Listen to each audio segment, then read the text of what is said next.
penyembelian itu harus pakai bismillah.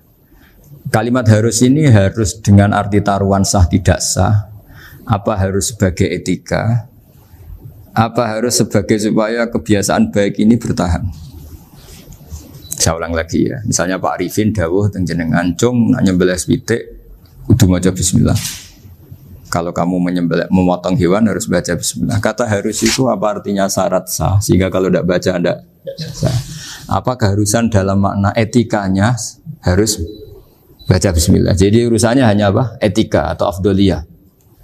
Atau kita tidak ingin kultur baca bismillah itu hilang. Sehingga barang tidak wajib pun kita wajibkan supaya kultur baca bismillah itu tidak hilang. Nah, Imam Syafi'i itu milih yang tidak wajib.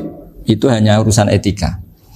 Sehingga zabihatul muslim meskipun enggak baca bismillah baik secara sengaja maupun lupa tetap halal ya, tetap sah, tetap halal.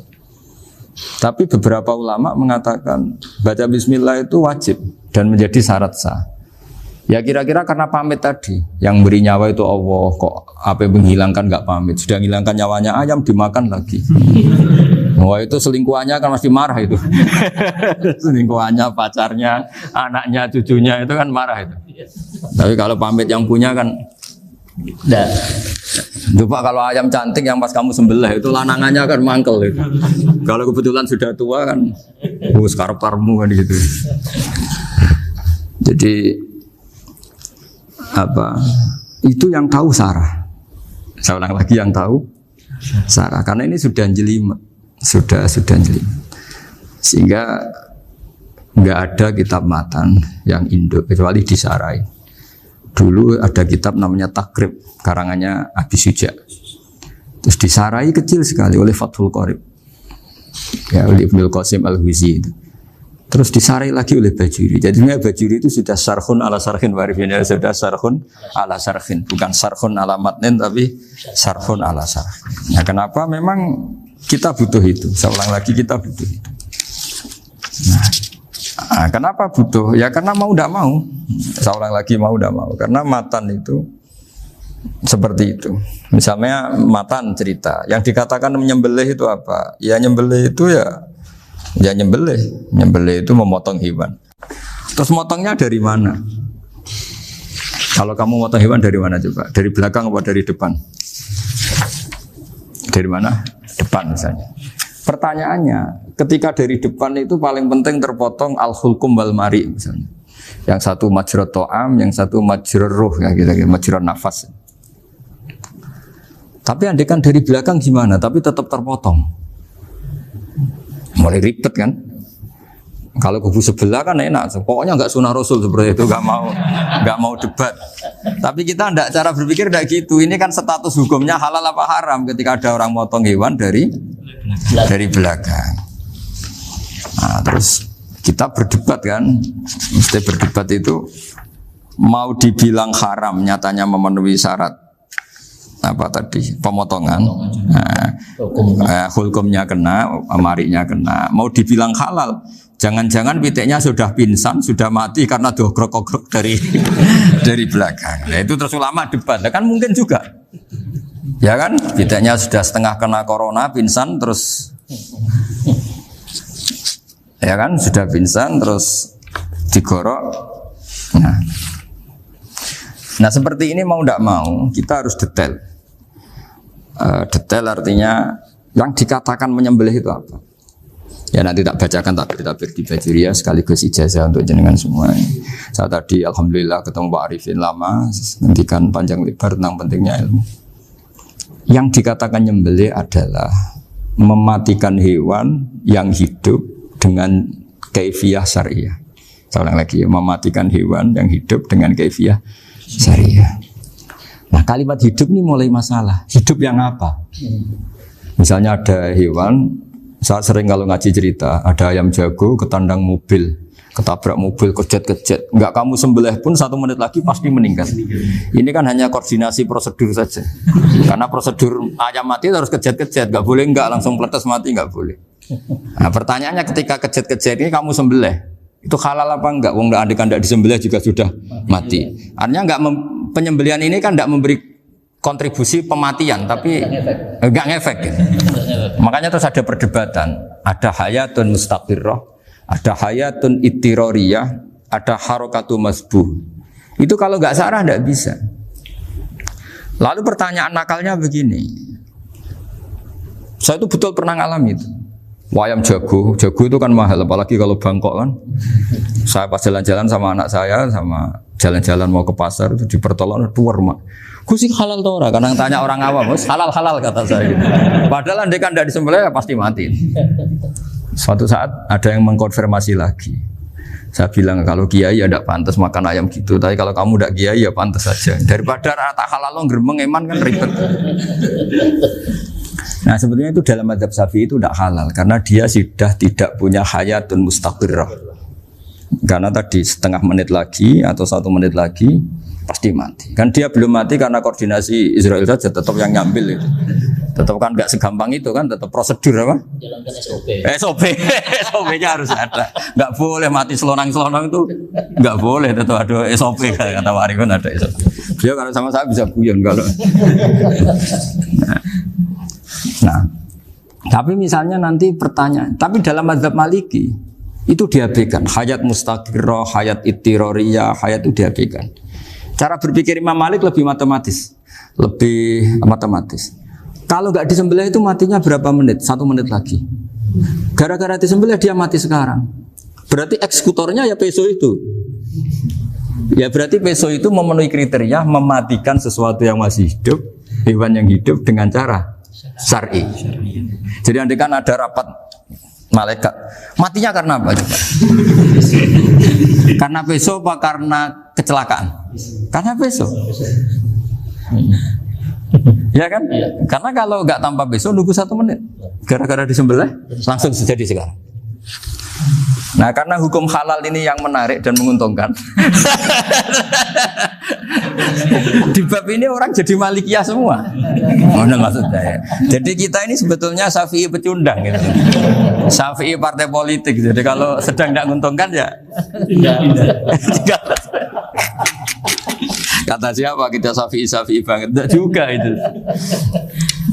Ya, jadi karena tadi ya kalau pada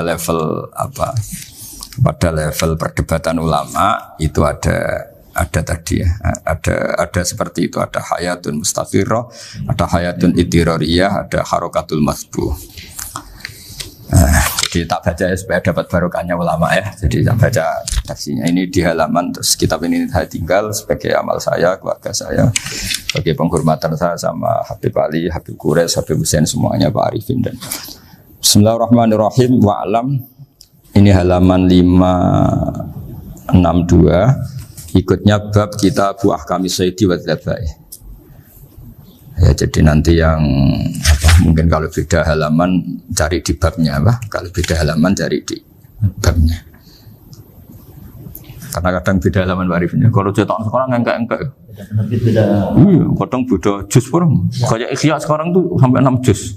Zaman kita ngaji kan 4 ya. Sekarang ada yang 6, ada yang ribet cetakan sekarang ya. Di atas ada 10. Satu Ikhya itu. Hurufnya dibesarin. Ikhya biar. Iya, ada yang sama. Karena ngerti zaman akhir paling sudah agak buta huruf. Saya tuh dulu punya guru terakhum sudah sepuh. Itu baca gini nggak bisa, Pak. Jadi kalau di kelas harus dituliskan pakai spidol. Mulang Minhajul Abidin, sudah sepuh sekali. Kalau ngajar itu nggak bisa jalan, udah pakai becak. Itu yang nulis agak kurang ajar. Nulis CDE binti pebar. Jadi kadang itu itu. Beliau masih semangat, tulisannya habis. Loh kok sentek ceng. Terus ya wes. Jadi nulisnya di HVS baru dulu. Ya cepat selesai. Iya. Nah kalau beliau pakai kitab sudah enggak berso itu. Anak-anak wah nulis sidik benang ber. Ribet. Saya ulang lagi ya. Jadi yang mau saya baca tadi itu logika fikih ya. Fikih itu berpikir ya. Di mana-mana namanya menyembelih itu dari hidup dimatikan dengan kaifiyah syariah. Kaifiyah syariah ini tidak boleh kamu nyontohkan harus disembelih, keliru juga. Karena untuk hewan yang berot atau hewan liar cukup dipanah asal ma'an harodama yang bisa mengalirkan darah. Jadi makanya saya umumkan bikaifiyatin syariah Pak Arifin kan tidak harus motong kan bentuknya. Kalau hewan liar kan atau sapi kurban liar kan, sapi kurban ucul liar kan boleh dipanah, boleh macam-macam. Nah kalau tembak bisa diperdebatkan karena ada unsur api Pak Arifin. Jadi bisa debat. Meskipun ada yang bilang boleh tapi bisa debat lagi kan. Karena ada unsur apa? Api Pak Arifin. Iya. Tapi ini saya cerita umumnya bikaifiyatin syariah. Nah karena kalimat hewan hidup, ada kalimat hidup. Hidup yang apa kan pertanyaannya? Hidup yang sudah kejet-kejet, misalnya sudah koma, sudah kena corona, disentak istrinya itu. Apalagi ayamnya menyaksikan pasangannya diselingkuhi, wah itu sudah stroke itu dia. Nah itu. Makanya kalau orang suka macam-macam itu kayak ayam makanya itu. Saya baca ya. Bismillahirrahmanirrahim. Wa'lam annahu yujadu fi ibaratihim hayatun mustaqirrah, hayatun mustamirrah, harakatu madhbuh. Wa yuqalu aisyu madhbuhin. Wal farqu bainaha annal hayata al mustaqirrah yakunu ma'ha ibsarun bi ikhtiyarin wa nutqun yu bi ikhtiyarin wa harakatun ikhtiyariyah. Wal hayat al mustamirah ya allati tastamiru ila khurujir ruh minal jasad. Wa harakatul masbuh ya allati la yabqa maha ibsarun bi ikhtiyarin wala nutqun bi ikhtiyarin wala harakatu ikhtiyariyah. Bayakun maha ibsar wa nutqun wa harakatun ibtirariyah ini. Wa ba'duhum farraqa bainahuma. Sampai saat terus ini. Jadi ini perbedaan-perbedaan pandangan ulama. Nah, Imam Malik itu mengabaikan semua istilah itu. Sing penting pas mbok sembelih iku kecelok urip, cara wong Jawa iku kecelok urip. Cek hayat mustaqirrah, cek ittirariyah, cek harakatu masbuh, pokoknya kecelok urip. Ane kecelok urip bisa dibilang masih hidup. Karena kalau bisa dibilang masih hidup, kamu sembelih, tetap nanti rapat malaikat kira-kira gitu. Ini matinya karena apa? Karena kecelakaan. Oh, kalau kecelakaan 1 menit lagi matinya dong. Tapi kan matinya sekarang ya karena disembelih. Nah tadi saya bilang sebenarnya mazhab Syafi'i itu tidak seperti itu.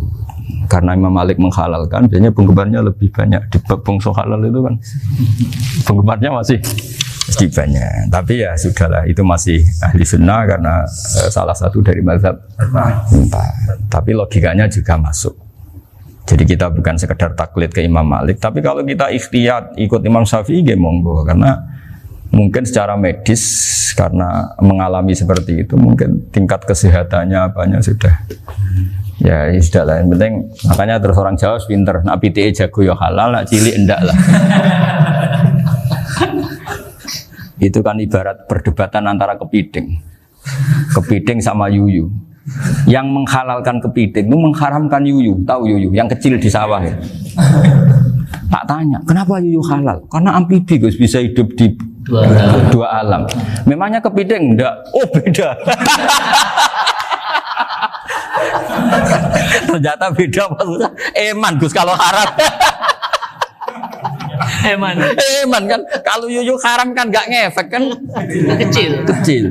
Ini mufti kok. Oh udah kadang halal, udah kadang makan selama ini. Iya selama ini udah kadang makan itu. Makanya banyak kiai yang mengharamkan kepiting sebetulnya, tapi minoritas kan? Minoritas. Tapi yang mengharamkan yuyu mayoritas, wong kecil aja. Jadi kita ribet ikut siapa? Gitu. Kata siapa? Ahli fikih gak mikir untung rugi. Makanya saya ini bingung, jadi saya ini kan kiai ya, kiai betul. Susah kadang jadi kiai. Sebagian guru saya itu mengharamkan kepiting. Nah kalau kayak dolan di daerah Juwono Mas Nafis daerah itu, penghormatan tertinggi santri itu kalau nyugoi kiainya kepiting karena itu makanan termahal. Bingung kan dia? Mau tidak makan itu kayaknya dipersiapkan betul Pak Rifan. Sudah ada effort ya. Warna nyari yang mahal kan. Mau makan itu sebagian guru kita mengharamkan. Akhirnya ya darurat tadi. Makan sekadarnya. Kalau saya habis 3 pasti israf. Kalau habis 1 prosedur hormat yang nyugui. Itu susahnya jadi kiai. Kalau kamu kan tidak kiai, mumpung gratis. Enaknya gak jadi kiai kan itu Mas. Pertimbangannya mumpung gratis. Sudah gitu masih mun dibutuh mawon, makai dibutuh mawon. Oh digawa tenan. Tapi sebetulnya ada sisi naif dari yang bilang halal tadi. Ketika yang bilang hal naif itu versinya, tapi ya nggak apa-apa, semoga dimaafkan Allah. Naifnya tadi, tapi tapi itu masalah khilafiyah ya. Semoga yang mengatakan halal juga benar, karena punya perhitungan iman tadi. Tapi yang bilang halal itu tak tanya, itu halal apa haram? Lucunya jawab haram semua. Yuyu bahasa Indonesia nggak ada kayaknya. Nggak tahu juga saya apa. Yang penting paham tapi yang kecil itu. Itu kalau diharamkan nggak ada yang protes ya? Nggak ada. Tapi kalau kepiting? Ini pakai model apa? Coba Pak Wafa. Kalau alasannya amfibi, yuyu sama kepiting sama enggak? Kalau alasannya amfibi, hidup di dua alam. Sama-sama. Sama-sama. Kenapa kepiting jadi halal? Besar. Lebih bernilai. Ini juga mufti model baru. Mungkin muftinya menghalalkan itu. Iya makanya. Kan jadi kayak tadi ayam jago tadi orangnya tak tanya akhirnya. Andekan yang kecelakaan itu ayam kecil. Kamu tanya saya enggak? Ya enggak, aku langsung tak buang. Kan langsung dibuang. Berhubung ayam besar. Eman kan. Tapi nurani aja sebetulnya protes. Nyembelih klek-klek. Kadang kan apa kejat-kejat itu sudah tunggu SOP cara Pak. Ya tapi apapun itu ini ilmu harus didengar ya supaya sampean tahu ya, ada hayat mustaqirrah, ada hayat mustamirrah, ada hayat ittirariyah, paling enggak kita ngerti lah. Karena nanti di bab B ya nyun sewu di bab apa B itu ya nanti nggak sahnya karena apa? Tidak mutamawal. Misalnya saya punya utang sama Pak Arifin ayam jago, tak bayar dengan jago yang mengalami kehidupan sudah seperti itu kan tidak sah. Meskipun itu hidup tapi sudah tidak hayat yang mustamirrah, tidak normal. Jadi ilmu itu apapun tidak cocok kita karena beda mazhab misalnya, tetap sebagai apa? Ilmu. Jadi jangan pernah anti ilmu meskipun kita tidak cocok. Dulu saya itu heran sama Abu Hanifah karena membolehkan merujuk wakaf. Wakaf itu kan nggak boleh ditarik kembali dalam mazhab Syafi'i dan hampir semua ulama bilang gitu. Tapi kalau kata Abu Hanifah, jika nazir yang nerima itu tidak sesuai rencana kita, keinginan kita itu boleh narik kembali. Fa innal waqfa atiyatun mahdhah, kata beliau, wakaf itu ya pemberian normal saja. Suatu saat ada peristiwa gini Pak Arifin ya, ada orang kaya raya mewakafkan tanah itu senilai kalau nggak salah itu 60 miliar. Singkat cerita beliau bermain apa gitu, bisnis apa itu bangkrut. Kemudian itu belum disertifikatkan wakaf. Kemudian nggak ada yang disawang coro Jawa, nggak ada yang dilihat, terus mau dibeli sama nyuwun sewu sampai yang mau beli yang mampu itu non muslim. Singkat cerita ada orang kaya muslim yang mau beli itu tapi ada problem karena itu wakaf. Tapi kalau nggak dibeli itu malah dibeli non muslim. Tanya saya, akhirnya saya jawab nggak apa-apa dibeli saja. Ikuti mazhab Abu Hanifah. Karena kalau mazhab Syafi'i itu nggak sah semua pembeliannya. Tapi apa artinya mazhab kalau kita berpikir nggak sah tapi yang jual melakukan? Nah itu yang nggak dipikirkan oleh orang-orang fikih yang di Menara Gading. Apa gunanya kita bilang nggak sah, tapi yang punya tanah tadi tetap menjual. Karena tidak mengindahkan hukum itu, mau apa? Makanya saya bilang ke Mbak Kiai tentang Gus itu nggak ada kaulnya dalam adab Syafi'i. Saya bilang, kamu mengharamkan itu sudah tidak ada gunanya, karena itu tetap dilakukan. Jadi kita pertimbangannya tidak itu, daripada dikuasai situ, mendingan kita. Betul. Nah itu sisi-sisi fikih. Makanya ini kita ngaji fikih tidak segampang itu memberi fatwa karena pertimbangannya banyak Pak. Hitam putih. Tidak hitam putih gitu maksud saya, ini cerita. Jadi nanti kamu ngerti. Jadi mau apa coba? Itu kan ibarat gini. Hukumnya kita ngajar perempuan itu masalah sebetulnya secara karena itu ajnabiyah. Tapi fikih mentoleransi li ajli ta'lim karena untuk belajar enggak apa-apa. Kalau sudah jadi fakta itu ribet. Dia maunya belajar sama kamu dan sekali kamu tidak mau belajar ke yang lain yang potensi menyesatkan. Jadi fikihnya bukan masalah nazar lagi, sudah penyelamatan. Ribet kan kalau sudah begitu. Saya punya kenangan yang menurut saya itu harus jadi trauma. Siapapun harus jadi trauma. Ini cerita sedikit. Ini masih ngaji fikih pertimbangan. Ada orang itu sangat khusyuk, Pak. Sangat khusyuknya di rumahnya Pak Wafa itu nggak ada TV, nggak ada motor, nggak ada apa saja. Ketika anaknya berkembang agak dewasa, itu pertama naik motor, itu ya utang jasa sama kawan-kawannya. Pertama dia ngelihat nikmati TV ya dari kawan-kawannya. Corong Jawa mbek tanggane lah. Padahal orang tuanya ini protektif justru karena banyak tanggane sing ndak pati Islami lah. Ya mereka orang Islam tapi ya enggak sholat, enggak apa. Singkat cerita orang tuanya ini datang ke rumah saya nangis. Nangis Gus, sekarang saya ikrar bahwa mazhab Abah jenengan Kiai Nur Salim, bapak saya itu mazhab jenengan itu lebih hebat timbang mazhab kula. Nangis dia. Dulu saya itu agak menyalahkan Kiai Nur Salim jenengan karena longgar di rumah ada TV, ada motor. Terus dia cerita. Ya karena anaknya ini pertama bisa naik motor. Untuk anak ABG ini kan jasa yang luar biasa. Karena dia butuh sekali bisa naik motor, dipinjemin. Akhirnya walhasil anaknya ini yang saya merantau ke Jakarta kemana? Akhirnya lam yusolli wa lam yasum. Padahal anaknya ya kiai kampung. Terus tak ceritain. Terus akhirnya dia tanya, kenapa sih Gus jenengan sama Abah kok longgar gitu sama anak? Terus tak ceritain gini Pak Arifin. Menurut ilmu al-insan abdul ihsan, manusia itu budaknya kebaikan. Karena utang jasanya sama anak ini, ya dia akan ainut anak ini. Sementara kenangannya mbek jenengan mbok amui. Tidak boleh. Dia baru ngakui ya Gus saya itu nyun sewu hanya khusyuk tapi kurang ilmu. Tadi dia hanya berdasar khusyuk. Bocah kok main delok TV kan pikirannya hanya gitu. Ini cerita ilmu, saya bukan menjustifikasi manapun. Ini kan cerita ilmu Pak Arifin ya. Jadi semuanya itu ada hitung-hitungannya. Coba kalau kita terlalu stakung be anak pertama naik motor jasanya orang nggak sholat ya, pertama roh TV jasanya orang nggak sholat. Coba terikatnya anak ini sama kita apa sama orang itu? Sama orang itu. Bayangkan kalau umur ABG, kalau umur sak pari pun Pak Wafa ini nafsu astagfirullah kan. Gue coba tua nome orang. Gaya tok, bareng tua udah khusus gue gaya tok. Aslinya namanya bodoh. Ya saya sama semua. Cuma saya akan lebih jujur dari biasa. Jadi orang itu harus ngitung gitu. Itu kenapa Mbah Mun tuh kiai alim alama. Setahu saya dalamnya ada TV. Putra-putra ini lihat TV.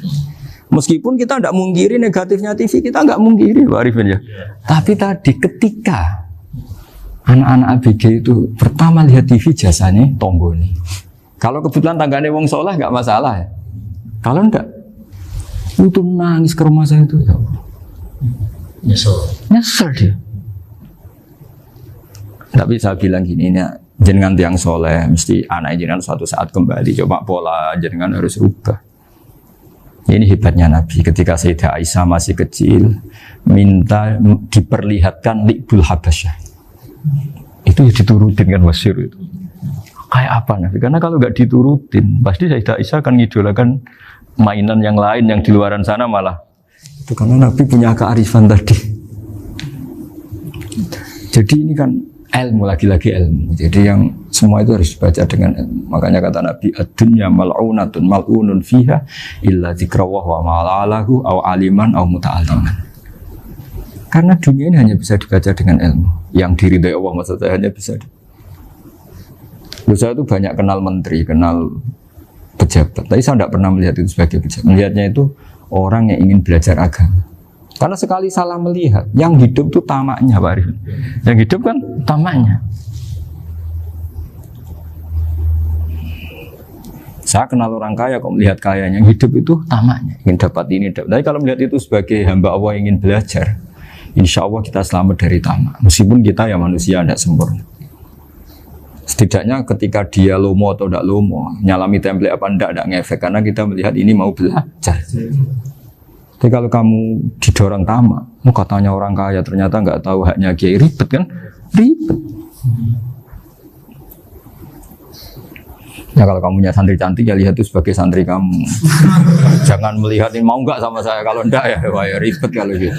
Ini anak-anak muda harus dilatih ikhlas, baru bahaya ini santri-santri sampean kalau nggak dilatih ikhlas ini bahaya. Karena ini belum punya penggemar pejabat, paling ya anak-anak yang ya tadi ABG. Jadi lah Sarah kembali lagi Sarah itu membicarakan itu detail. Jadi ya makanya kenapa orang mati yang lahir langsung meninggal itu nggak wajib disolati. Alasannya fikih ya lucu. Karena dikatakan sholat mayit, di mana-mana mayit itu sabakohu hayatun, di mana-mana namanya mati itu terdahului oleh hidup. Nah ini nggak pernah hidup langsung mati. Jadi fikih itu kadang lucu. Ya gitu aja alasannya. Kamu nyolati apa? Mayit. Kenapa kok mayit? Jadi mayit itu namanya mayit Orang mati. Orang mati. Orang mati artinya pernah hidup. hidup. Nah itu sarah. Jadi ketika matan hanya cerita wasiktu alladzi lam yastahila, enggak pernah nangis, lam yusalla alaihi. Sarah bilang mergo ora tahu urip. Kalau enggak pernah hidup berarti enggak bisa dikatakan mati. Kayak sampean miskin itu kan enggak bisa dikatakan bangkrut. ya, ya miskin aja gitu loh. Kan gitu ya. Karena nggak pernah kaya. Nggak pernah kaya. Kayak Mas Nafis nggak bisa dikatakan, oh itu Qurannya lupa gimana? Nggak pernah hafal. Jadi yang dikatakan lupa itu pernah hafal. Nggak lupa nggak apa, Gus Qurannya lupa, gaya nggak pernah hafal, kok bilang apa? Lupa gitu. Nggak boleh Pak Wafa bilang saya ini bangkrut apa? Nggak pernah kaya kok bangkrut kan? Jadi semua itu ada aturannya itu. Nah itu sarah, lagi-lagi sarah. Jadi kita kan banyak yang syarhun ala syarhin. Jadi kayak kitab takrib itu disarai Fathul Qorib. Jadi Fathul Qorib itu sudah sarah. Disarai lagi Bajuri. Nah, itu termasuk cerita itu ya. Cerita-cerita. Bismillahirrahmanirrahim.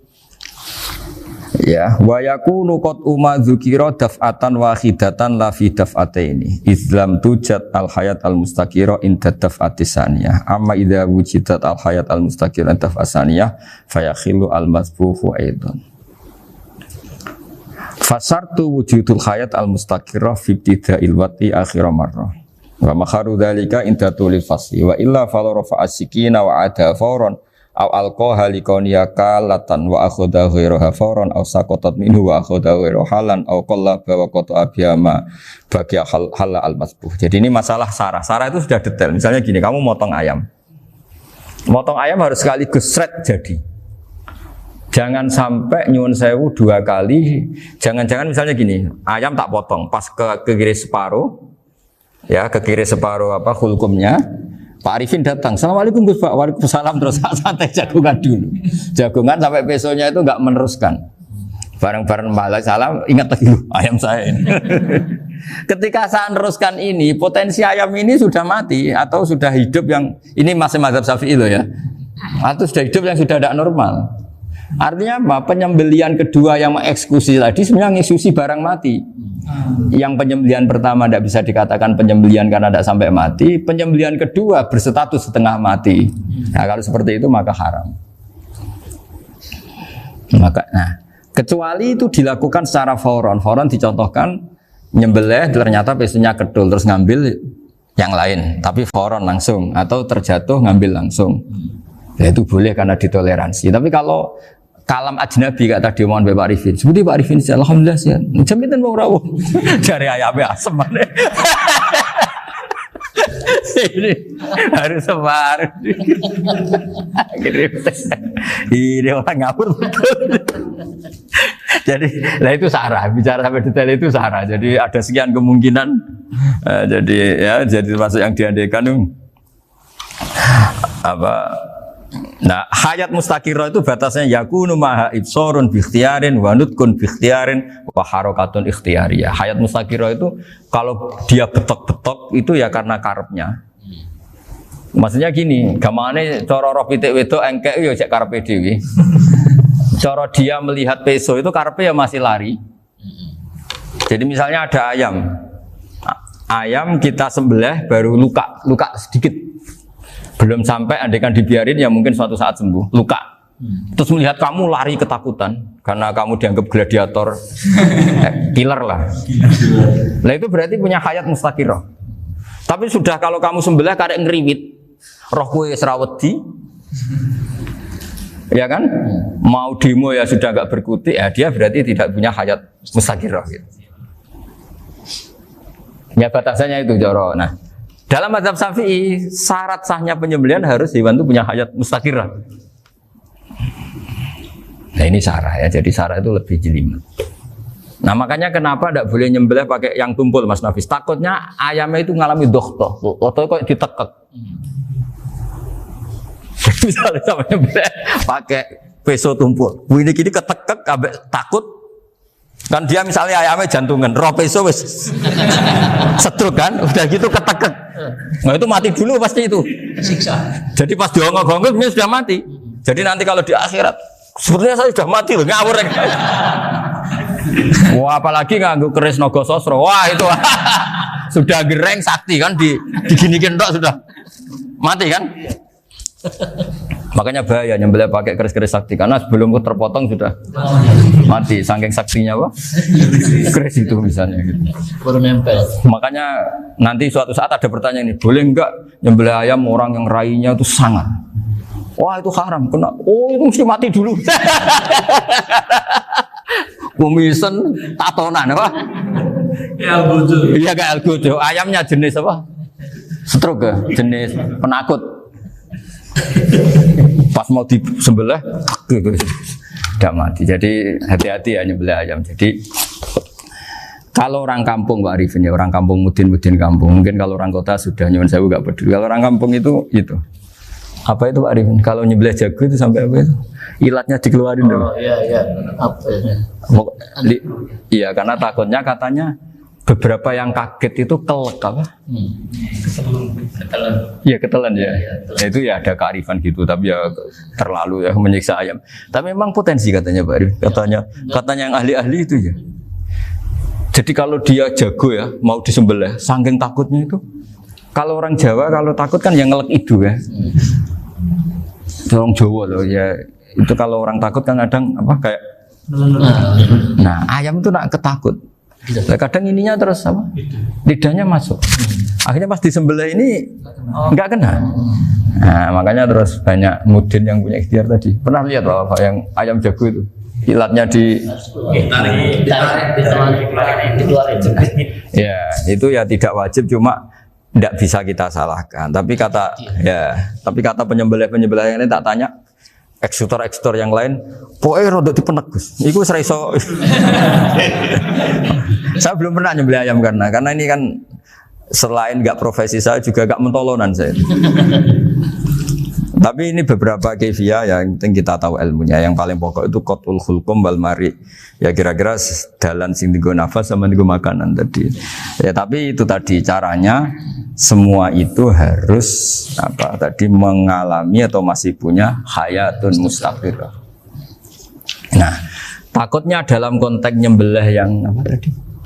Saya bilang separuh tadi. Itu jamnya normal enggak, itu sudah jam 11 ya? 10. Sebutan juga. Oh, jam mati almarhum itu. Itu enggak halal disembelih itu sudah maitah ya. 13, 10, 14 kan. Iya. Ya makanya saya bingung ya jam. Ya jadi itu Pak Wafa ya, pentingnya sarah itu seperti itu. Matan itu kan asal nyembelih saja, tapi di sarah diterangkan jangan hanya nyembelih, yang disembelih harus ada hayatun mustaqirah, karena dikatakan penyembelihan adalah menghilangkan nyawa dengan cara yang syar'i. Nah, kalau nyawanya saja sudah hilang bukan nyembelih gitu. Nah potensi itu ada ketika jago kamu sembelih pakai yang tumpul. Ini ada dokhtoh. Loh, hewan itu juga kayak manusia loh, karena punya hati. Ketika takut bisa saja mati. Nah, takutnya ulama kan ini ngalami dokhtoh. Kayak orang ditekek kan mati kan, ditekek kaget. Contoh gampang gini, orang ditekek perempuan kemungkinan mati itu kecil, karena murni hanya ngalami pernafasan. Tapi nak ditekek wong gagah tatonan kan terus dua reaksi tubuh. Takut sama gak bisa bernafas, itu kan lebih cepat apa? Mati. Kira-kira kan gitu. Lah ini sudah takut dongok-dongok itu kan nyiksa. Saya sering ketemu orang yang ahli nyari ular, nyari apa. Itu ya gitu. Filosofinya sama seperti orang perang. Harus bikin takut. Iku kewan Gus nak disewentak, iku telelekan, jadi telelekan iku apa Pak Anda bicara bahasa Batawi ini? Orang kaget terus terpaku itu. Teorinya Khalid bin Walid kan gitu. Kalau perang supaya musuh takut. Kamu tahu saya, kami siapa? Gertak gitu. Ayat ji'na biqaumin yuhibbunal mauta kama tuhibbunal hayat. Kita ini bawa pasukan yang mereka mencintai mati kayak kalian mencintai hidup. Pasukan kami ini wah darwis, berani modar ya wis gitu. Kira-kira gitu kalau bahasa Jawa itu. Gertak mati. Berani mati. Akhirnya musuhnya kan nah, di antara syaratnya perang kan gitu, harus bikin musuh itu takut, gemeter. Nah istilah lelekan itu gampang gitu. Lelekan itu pokoknya tadi loh Pak Arifin, kepaku tadi. Nah, agak berkutik. Paham ya? Nah jangan-jangan ayam yang kita sembelih mau wis wedi diongok-ongok mati duluan gitu. Nah makanya terus kata musannaf kalau bisa itu wa yakunu madzukira bidafatin wahidah. Kalau itu usahakan sekali jadi. Tapi itu bukan berarti syarat sahnya harus sekali jadi. Kira-kira karena tadi gak kebayang kan kalau baru separuh tak Assalamualaikum Gus Pak, waalaikumsalam Pak Arifin, sebudi kabarin. Baru itu terus ingat diteruskan lagi. Kemungkinan ini sudah mati apa? Nah makanya ya tapi lagi-lagi ini sarah ya tak baca Bismillahirrahmanirrahim wa yakunu qad umadzukira daf'atan wahidatan la fi daf'ataini fa innahu yahrumul masbuh hina itu. Kalau 2 kali, tapi 2 kali maksudnya yang 1 kali ini mengakibatkan kematian. Dikatakan penyembelian belum sempurna, dikatakan hidup toh nanti pasti mati, berarti tidak mengalami hayatun mustaqirrah. Paham ya? Jadi ini semoga dapat barokah dari para ulama. Jadi saya mohon nanti Pak Wafa, Pak Muntaha, teman-teman jangan hanya baca matan ya, pada level alim itu harus baca syarah karena matan itu nyuwun sewu tidak cukup untuk menjawab sekian kemungkinan. Nah syarah itu sono fardul masalah. Ya Pak Arifin ya mengandekan masalah meskipun belum terjadi ya pengandaian sehingga nanti kalau terjadi kalau militer itu apa? A, B ya? Alternatif gimana? Kalau strategi itu kan ada sekian A, B, C. Kalau A gagal, B sudah siap. Oh militer. Jadi kalau masuk surga pintu 1 nggak bisa, itu kedua. Lewat teras Gus. Ini sembrono. Bagi Al-Fatihah.